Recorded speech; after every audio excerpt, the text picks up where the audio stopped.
So guys ये हमारे पास 2023 का क्वेश्चन पेपर है और इसका सॉल्यूशन आज हम करने वाले हैं। तो प्रीवियस लेक्चर में हमने आपको बताया था कि हमें इंपॉर्टेंट टॉपिक्स में या फिर इंपॉर्टेंट क्वेश्चंस में क्या करना चाहिए। तो इंपॉर्टेंट क्वेश्चंस में हमारे PYQ क्वेश्चंस आते हैं, जिसका ये पेपर है हमारा क्वेश्चन पेपर PYQ में। तो ये हमारा 2023 क्वेश्चन पेपर है और इसका फर्स्ट क्वेश्चन है ये हमारे पास फर्स्ट MCQ। तो इसमें स्टार्टिंग में सेक्शन ए में MCQs आते हैं। तो अगर हम इसमें बात करें इसके MCQ फर्स्ट इसमें क्या होगा, तो इसको सोल्व करेंगे अब हम, और आप कमेंट करके बताना कि भी आप में से किस किस ने इसको सोल्व किया। और आपको अगर डाउट आ रहा है तो आप कमेंट करके बताएं कि आपको किस क्वेश्चन में डाउट आया था। तो हम देखते हैं इसमें फर्स्ट क्वेश्चन। इसका फर्स्ट क्वेश्चन क्या बोल रहा है, इसका ये मैट्रिक्स से है क्वेश्चन हमारा। ये है 2004 and multiplied by x y, और ये है इक्वल्स टू में क्या 2 - 8। आपको क्या बताना है, एक्स और वाई की वैल्यूज बतानी है। कैसे बताएंगे हम इसमें, तो आप लगाओ प्रोडक्ट रूल। कैसे करेंगे इसका प्रोडक्ट, तो इसका प्रोडक्ट करने के लिए हम क्या करेंगे, तो रो इनटू कॉलम। सबसे पहले देखो प्रोडक्ट में हम करते क्या है, ऑर्डर देखते हैं दोनों ही मैट्रिक्स का, चेक करते हैं कि भी मल्टीप्लीकेशन पॉसिबल है या नहीं है। पॉसिबिलिटी के लिए यहाँ पर इसका ऑर्डर बताओ क्या होगा, इसमें कितनी रोज हैं, 2 रोज हैं। कैसे चेक करते हैं, ऐसे। तो हॉरिजॉन्टल लाइन से हम रोज चेक करते हैं और वर्टिकल लाइन जितनी भी बनेंगी उससे क्या करते हैं हम कॉलम। कॉलम कितना है, 1। जैसे इसमें 2 रोज है और 2 ही कॉलम्स हैं, 2 × 2 की मैट्रिक्स है।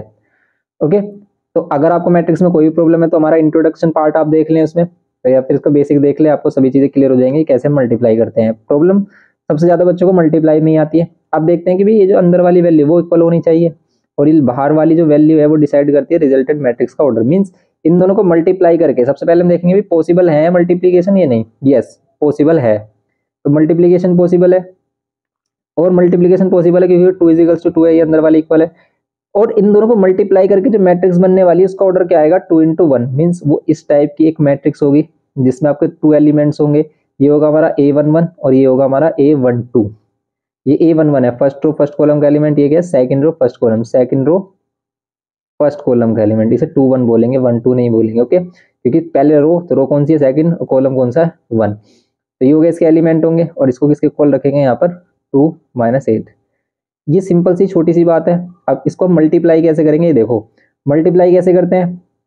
देखो आपको मल्टीप्लाई करना तो क्या करोगे, अगर आपको ये एलिमेंट फाइंड करना है A11 तो आप क्या करोगे, फर्स्ट रो फर्स्ट कॉलम को मल्टीप्लाई करोगे। लेकिन रो किसके और कॉलम किसके, रो आपको क्या लेना है फर्स्ट मैट्रिक्स में से, कॉलम क्या लेनी है सेकंड में। तो फर्स्ट रो और फर्स्ट कॉलम की मल्टीप्लाई करनी है, रो आपको फर्स्ट मैट्रिक्स में से लेनी है, कॉलम आपको सेकंड में से। तो अब इनकी मल्टीप्लाई कैसे करते हैं, फर्स्ट एलिमेंट को फर्स्ट से प्लस सेकंड को सेकंड से, इस टाइप से करते हैं। तो इसे हम यहाँ पर सोल्व कर रहे हैं। ओके, इसके बाद हम ये स्टेप ले रहे हैं 2 × x 2x plus 0 × y 0 and यहाँ पर second row first column, second row first column 0 × x 0 plus 4 × y 4y किसके इक्वल 2 - 8 के इक्वल। ओके, ये अब आप इसे सोल्व कर लो, कितना होगा, इसको सोल्व करो। यहाँ पर 2x किसके इक्वल आ रहा है, देखो 2x किसके इक्वल आएगा, क्योंकि देखो ये मैट्रिक्स कुछ इस टाइप से मिलेगी हमें 2x और ये 4y।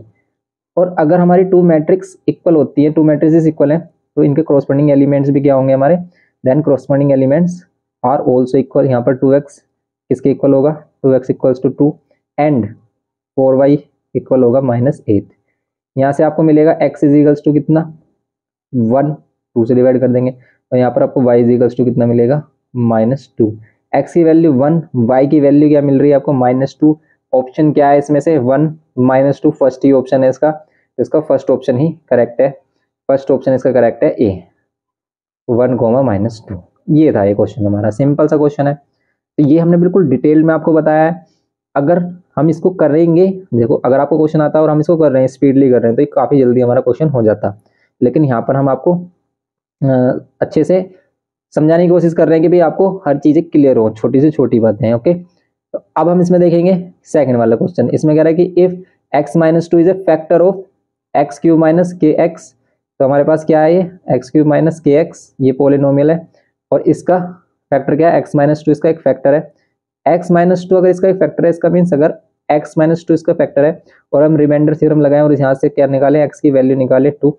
अगर आप x के प्लेस पर यहाँ 2 पुट करोगे तो इक्वल्स टू में क्या मिलेगा 0, क्योंकि जो भी फैक्टर होता है वो क्या होता है, रिमाइंडर 0 देता है। तो यहाँ पर k³ - k³ नहीं है, x³ है। ये क्या है, x³ - kx - 12। तो यहाँ पर आप प्लेस करोगे एक्स के प्लेस पर 2, 2 क्यूब माइनस के इंटू 2 माइनस 12 इक्वल्स टू में क्या जाएगा 0। 2 क्यूब होगा 8, यहाँ पर कितना हो जाएगा 2k माइनस 12 इक्वल्स टू में 0। 8 माइनस 12 ये हो जाएगा माइनस 2k, यहाँ पर कितना हो जाएगा माइनस में 8 माइनस 12 माइनस 4 इक्वल्स टू में 0। ओके, तो यहाँ पर माइनस 2k इक्वल्स टू कितना होगा प्लस 4 एंड k की वैल्यू कितनी हो जाएगी माइनस 2 से डिवाइड करेंगे -2। ये बात समझ में आ गई आपको। तो यहाँ पर k की वैल्यू क्या मिलेगी हमें -2, तो इसका क्या है सी ऑप्शन है -2। ये है सिंपल हमारा सेकंड वाला। तो इसके लिए हमने आपसे बोला था कि भी आप इसे देखना कि आप कितने टाइम में सोल्व कर पा रहे हो अगर आप एग्जाम के अकॉर्डिंग चल रहे हो, कि 2.5 आवर में आप कितना पेपर सोल्व कर पा रहे हो। और इसी के लिए हमने आपको और भी कुछ प्री बोर्ड्स पेपर भी प्रोवाइड किए हैं, जिसको आपको बोला है कि आप इनसे अपनी प्रैक्टिस करके देखना कि आप कितने टाइम में किस पेपर को सोल्व कर पा रहे हो, जिससे कि आप अपनी स्पीड भी चेक करें, क्योंकि स्पीड भी यहाँ पर क्या होती है मोस्ट इंपॉर्टेंट होती है एग्जाम को कंप्लीट करने के लिए। अगर आपको फुल पेपर भी आता है तो आप उसे कंप्लीट नहीं कर पाओगे अगर आपके पास स्पीड नहीं है करने की, तो इसलिए आप स्पीड भी मेंटेन करनी है हमें। उसी के लिए ही हमने प्रैक्टिस पेपर आपको प्रोवाइड किए थे, आप उनको देख सकते हैं। प्रीवियस ईयर के कुछ प्री बोर्ड्स पेपर है जो हमारे पास थे, वो आपको टेलीग्राम चैनल पर मिल जाएगा, और टेलीग्राम चैनल का लिंक आपको डिस्क्रिप्शन बॉक्स में मिलेगा, तो वहां से आप इसको देख सकते हैं।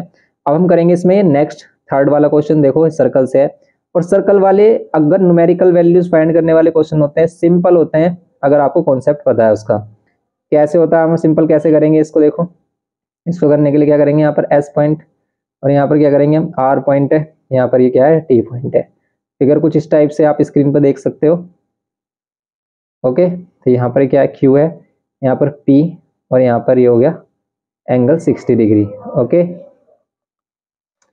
अब आप इसको देखो यहाँ पर कितना बन रहा है 30 डिग्री बन रहा है। आपको एंगल कौन सा फाइंड करना है, एंगल फाइंड करना है इसमें पी एस क्यू, ये वाला एंगल चाहिए आपको। बताओ कितना होगा ये वाला एंगल। देखो सिंपल है, ये क्या है कोड है और ये क्या टेंजेंट है।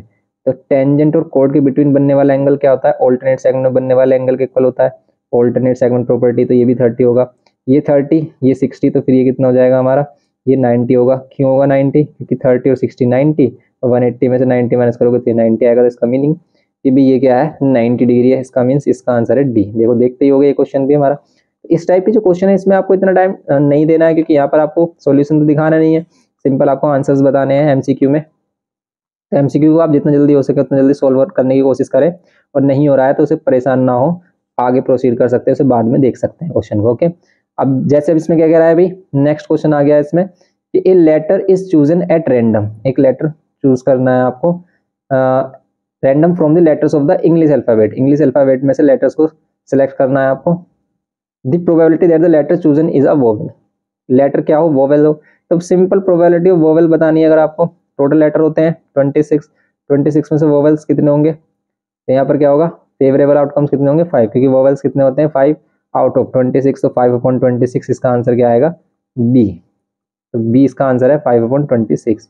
ये है सिंपल। देखो फोर्थ क्वेश्चन कितने इजीली हमने कर लिया है। अब नेक्स्ट देखेंगे इसमें फिफ्थ पार्ट। फिफ्थ वाला कह रहा है कि if 3 is the root of the quadratic equation. यहाँ पर भी क्या कह रहा है कि भाई रूट है, इस क्वाड्रेटिक इक्वेशन का रूट क्या है 3 है, तो आप क्या कह सकते हो कि x के प्लेस पर 3 पुट कर सकते हो। रूट किसे कहते हैं उसके सॉल्यूशन को। इसका मीन्स आप x के प्लेस पर क्या कर सकते हो 3 पुट कर सकते हो, और x के प्लेस पर 3 पुट करने पर जो वैल्यू आएगी p की वही हमें बतानी है। तो सिंपल ये आ गया हमारा क्वेश्चन। एक क्वाड्रेटिक इक्वेशन में ये क्वेश्चन बनता है कि भी इसके इक्वल रूट्स हैं, तब हम b² - 4ac की वैल्यू को 0 के इक्वल रखते हैं।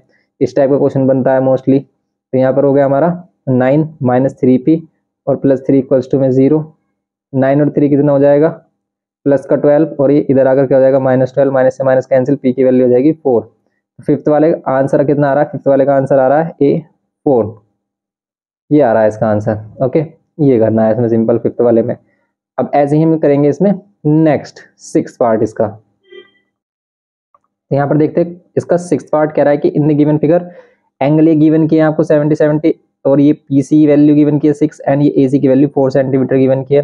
देन पीडी रेशियो डीबी बताना है आपको क्या होगा, पीडी और डीबी का रेशियो। देखो ये 70 है 70 है, ये एंगल कॉमन है, दोनों ट्रायंगल सिमिलर है, तो जो इनका रेशियो होगा अगर इन दोनों का रेशियो हमारा क्या है इसका जो हमारा पीसी और एसी का रेशियो होगा, पीसी और एसी का रेशियो होगा वही हमारा किसके इक्वल होगा पीडी और डीबी के इक्वल होगा, डीबी के इक्वल होगा। ओके, क्योंकि आप यहाँ पे इनको पैरेलल लाइन में कह सकते हैं और वीपीटी थ्योरम के अकॉर्डिंग क्या रेशो हमारा पीसी और एसी का रेशो पीडी और डीबी के इक्वल भी होगा। ओके, क्यों कह सकते हैं? क्योंकि कोरोस्पोंडिंग एंगल इक्वल है, तो ये हमारे पैरेलल लाइंस हैं, इसीलिए ही हम इसको क्या कह सकते हैं, बीपीटी थ्योरम के अकॉर्डिंग ये कह सकते हैं। और हमें क्या पता करना है, पीडी और डीबी का रेशियो पता करना है, तो सिंपल इसका रेशियो कितना जाएगा, यही इसका रेशियो होगा हमारा 6/4, लेकिन इसको सिंप्लीफाई करेंगे 3/2, तो आंसर हमारा क्या होगा 3/2, तो इसका आंसर है सी ऑप्शन इसका करेक्ट है। तो ये था बस सिंपल हमारा। अब नेक्स्ट देखेंगे हम इसमें सेवेंथ पार्ट में कह रहा है the printed price of an article, जो इसका प्रिंटेड प्राइस है, लिस्ट प्राइस है, हम ये कह सकते हैं कि जो इसका लिस्ट प्राइस है, प्रिंटेड प्राइस है। ओके, कितना है 3080 है। If the rate of GST is 10% then the GST charge, उस पर कितना जीएसटी, तो उसका 10% हम निकालेंगे, कितना आएगा, इसका 10% आएगा 308। 10% कैसे निकालते हैं, 10 डिवाइड बाय 100 कर लेते हैं, 0 से 0 कैंसिल और 1 0 से 1 0 कैंसिल, 308 इसका आंसर आ जाएगा। तो सिंपल सा क्वेश्चन है 308, क्या है इसका बी आंसर है। कितना सिंपल सा क्वेश्चन है ये। नेक्स्ट है इसमें 8th पार्ट, देखो 8th में क्या कह रहा है कि 1 plus sine A and 1 minus sine A, कोई भी बता देगा इसका आंसर, तो 1 प्लस साइन ए और 1 माइनस साइन ए, बताओ इनमें से क्या मैच कर रहा है 1 प्लस साइन ए और 1 माइनस साइन ए से। तो देखो 1 प्लस साइन ए 1 माइनस साइन ए प्लस बी ए माइनस बी, ए स्क्वायर 1 का स्क्वायर 1 माइनस बी स्क्वायर तो मीन्स साइन का स्क्वायर, और 1 माइनस साइन स्क्वायर ए क्या होता है, कोस स्क्वायर ए। कोस स्क्वायर ए होता है ना, क्योंकि आइडेंटिटी है हमारे पास, साइन स्क्वायर ए प्लस कोस स्क्वायर ए क्या होता है हमारा 1, और अगर ये क्या होता है हमारा 1 होता है, देन आप कोस स्क्वायर के प्लेस पे क्या कह सकते हो 1 माइनस साइन स्क्वायर ए, इसलिए 1 माइनस साइन स्क्वायर ए को। तो ये सभी आइडेंटिटीज है हमारी ट्रिग्नोमेट्रीज में। तो ट्रिग्नोमेट्री में इस बार मतलब 10th में तो ज़्यादा आइडेंटिटीज होती नहीं है, ये 1 वाली आइडेंटिटी सीखनी है आपको, 3 जो होती है हमारी, एक ये हो गई sine square plus cos square A 1, एक होता है हमारा sec square A minus tan square A 1, उसमें माइनस होता है, दोनों जो अदर है हमारी cosec square A minus Kotak square A minus 1। Cos square answer है इसमें, यस कोस स्क्वायर डी है, इसका ऑप्शन डी करेक्ट है। बस सिंपल से है ये भी हमारा। 9th देखते हैं, इसमें कह रहा है the coordinates of the vertices of a triangle ABC are respectively the centroid G of the triangle. बताओ सेंट्रोइड का फॉर्मूला डायरेक्ट आपको पता है, अगर आपको पता है तो आप इस क्वेश्चन को इजीली कर दोगे, वरना आप सोचते रह जाओगे भी इसे सेंट्रोइड कैसे फाइंड करें। तो सेंट्रोइड के कोऑर्डिनेट का फॉर्मूला क्या है, x = x1 + x2 + x3 divide by 3, बस ये करना है आपको इसमें। तो यहाँ पर क्या है 4,6।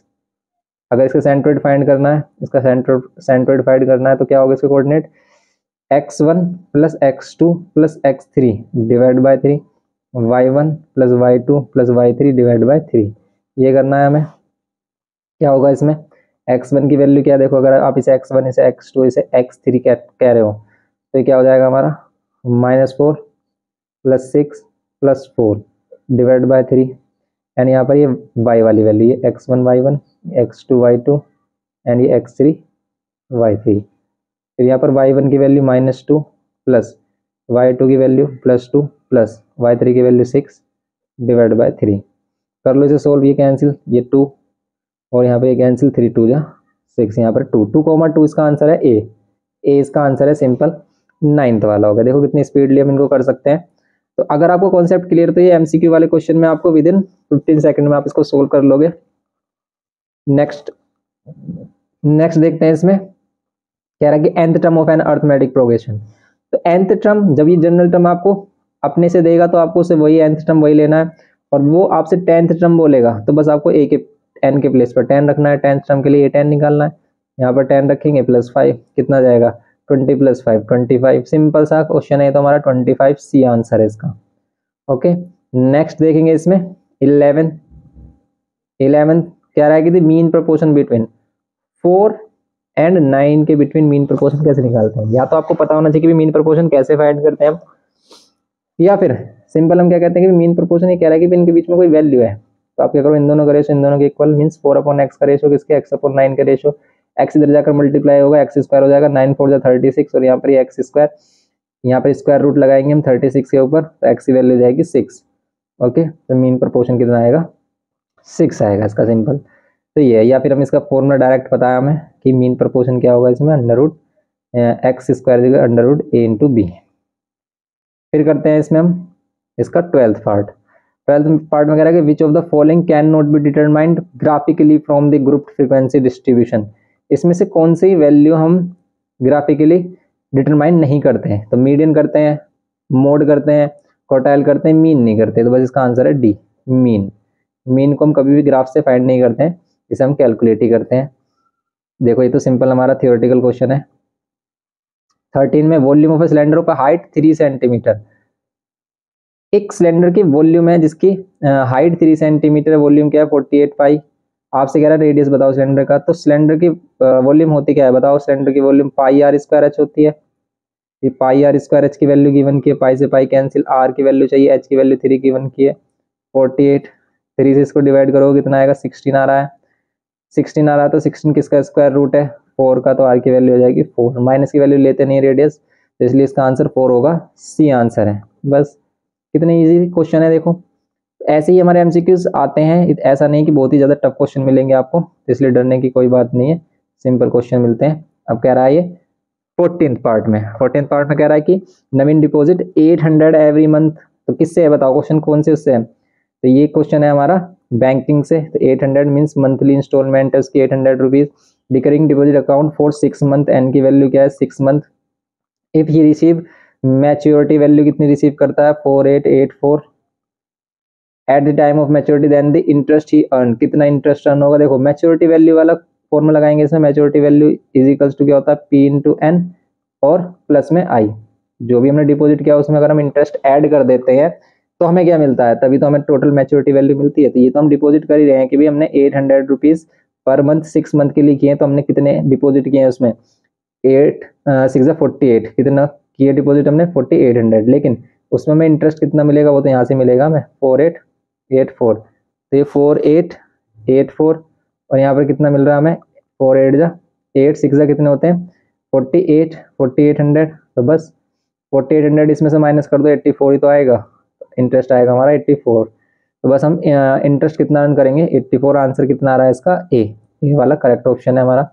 अब देखेंगे हम इसमें नेक्स्ट 15th, तो इसका 15th देखो आप 15th क्या आ रहा है इसमें, तो 15th कह रहा है कि सॉल्यूशन ऑफ दिस सेट, इस सेट का सॉल्यूशन बताना है आपको। 2x + 4 यहाँ पर क्या लेस देन 14 ये है, और x किससे बिलोंग करना चाहिए होल नंबर से बिलोंग करे। सोल्व करो इसे, 2x 4 इधर माइनस कर दोगे आप, क्योंकि सेम इसमें ऐसे ही हम सोल्व करते हैं इनइक्वालिटीज में भी जैसे हम इक्वल टू में करते हैं, लेकिन बस हमें बस किस चीज़ का ध्यान रखना होता है माइनस वाली वैल्यू, वो भी कब जब वो मल्टीप्लाई से डिवाइड और डिवाइड से मल्टीप्लाई में जा रही है। अगर माइनस वाली वैल्यू मल्टीप्लाई से डिवाइड और डिवाइड से मल्टीप्लाई में जा रही है तभी आप उसको देखना है, वरना सेम वही प्रोसीजर रहता है। तो x की value less than equals to 5 लेनी, होल नंबर्स में क्या लेंगे 0 1 2 3 4 5 भी इसमें काउंट किया जाएगा, तो ये इसका सॉल्यूशन सेट होगा। इसमें ऑप्शन है हमारा बी 0 1 2 3 4 5।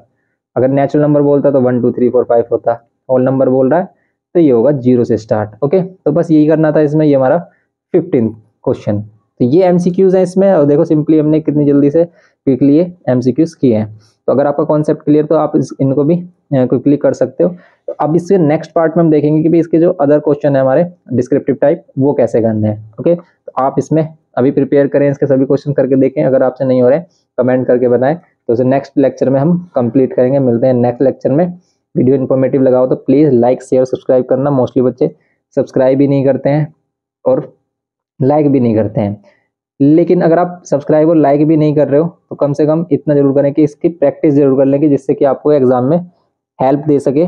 ऐसा मत करना कि आप इसका लेक्चर देखो और कॉपी किताब बंद करके रख दो और आपको सब कुछ आ जाएगा, ऐसा बिल्कुल भी नहीं आएगा। अपने आप से जब तक प्रैक्टिस नहीं करोगे आपसे कुछ नहीं हो पाएगा। इसीलिए बार बार आपसे अपील है कि रिक्वेस्ट है, ये समझ सकते हो कि भी रिक्वेस्ट कर रहे हैं कि आप इसकी प्रैक्टिस जरूर करें। अगर आप लेक्चर को देख रहे हैं तो इसका टाइम जो आपने जितना भी दिया है इसको यूटिलाइज जरूर करें। ओके, मिलते हैं नेक्स्ट लेक्चर में। Thanks for watching.